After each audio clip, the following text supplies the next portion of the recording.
এবং এখানে শেষ নয়, হে কবরের মাটি, বিশ্ব নবীর মেয়ে হাসান হুসাইনের আম্মা আলীর স্ত্রী কবর, তুই কিন্তু কবরের মাটি, ফাতেমার সাথে বেয়াদবি করবে না।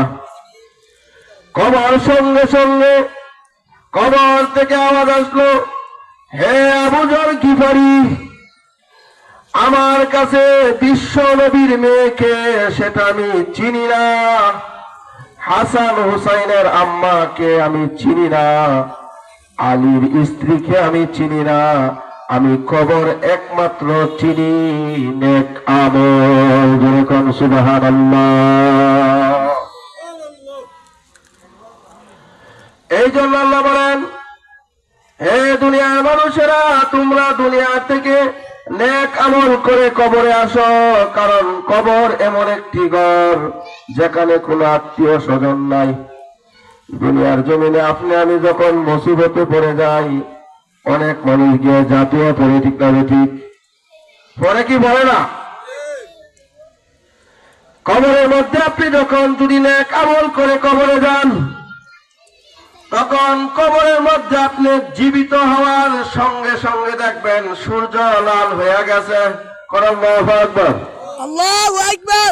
সূর্য লাল হয়ে যাওয়ার পরে আপনি চিৎকার করবেন আর বলবেন, হে আমার সন্তান, দুনিয়ার জমিনে তোমাদের জন্য আমি কত কিছু করলাম, তোমরা পাষাণের হৃদয় হইয়া আমাকে একা সাপ বিচ্ছুর ঘরে রেখে চলে গেলে।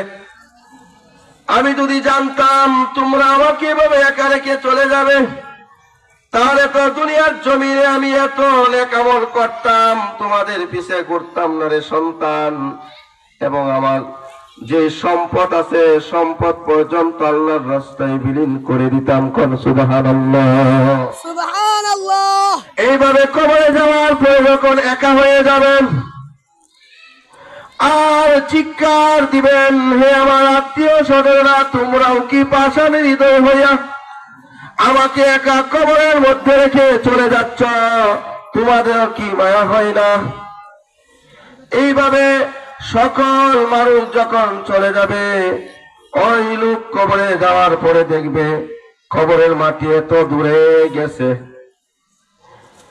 এক প্রান্ত পৃথিবীর পশ্চিম প্রান্তে এক মাটি এক কিনার চলে গেছে, আরেক কিনার পূর্ব প্রান্তে চলে গেছে। আর সে অসহায় হয়ে কাঁদবে আর বলবে, আমি আজ দুনিয়ার মধ্যে সবকিছু রেখে আসলাম, সন্তান আদি সবকিছু রেখে আসলাম, সম্পদ সহ, আমার সঙ্গে তো আজ কিছু আসলো না। হঠাৎ করে দেখবে তার ডান দিক দিয়ে নামাজ আয়েশা দাঁড়ায় দেবে। কোন সুবহানাল্লাহ, সুবহানাল্লাহ। আরো জোরে কোন সুবহানাল্লাহ, সুবহানাল্লাহ। বাম দিক দিয়ে দেখবে তার যাকাত যে দুনিয়ার জমিনে দিছিল, যাকাত দাঁড়ায় দেবে। কোন সুবহানাল্লাহ। দুনিয়ার জমিনে যে কোরআন পড়তো, কোরআন আয়েশা মাতার কাছে দাঁড়ায় যাবে। কোন সুবহানাল্লাহ। এবং দুনিয়ার জমিনে যে রোজা রাখতো, রোজা আয়েশা পায়ের কাছে দাঁড়ায় যাবে। এইভাবে চারজন লোক যখন মুর্দা দেখবে, দেখে বলবে, হে ভাই তোমরা কারা? দুনিয়ার জমিনে আমার সন্তান আদি আত্মীয় স্বজন বন্ধু বান্ধবদের পিছনে পড়িয়া আমি আল্লাহর নেক আমল যতটুকু পারতাম করেছি, কিন্তু আত্মীয় স্বজন, ছেলে সন্তান, মেয়ে সন্তান সকলে আমাকে পর করে চলে গিয়েছে। তোমরা কারা কবরের মধ্যে? কবর থেকে বলবে চারজন লোক। প্রথম নামাজ বলবে, ভাই দুনিয়ার জমিনে যে তুমি নামাজ পড়তাম, কত কষ্ট করে পানি দিয়া উজু করিয়া আল্লাহর বিধান পালন করতা, দুনিয়ার জমিনে তোমার সন্তান আদি তোমাকে পর করে চলে গেছে, নিমক হারাম করে চলে গেছে। আমি নামাজ তোমার কাছ থেকে বিন্দু পরিমাণ দূরে যাব না। কোন সুবহানাল্লাহ। এই দিক দিয়ে দান তো ভাম্পার দে যাকাত বলবে,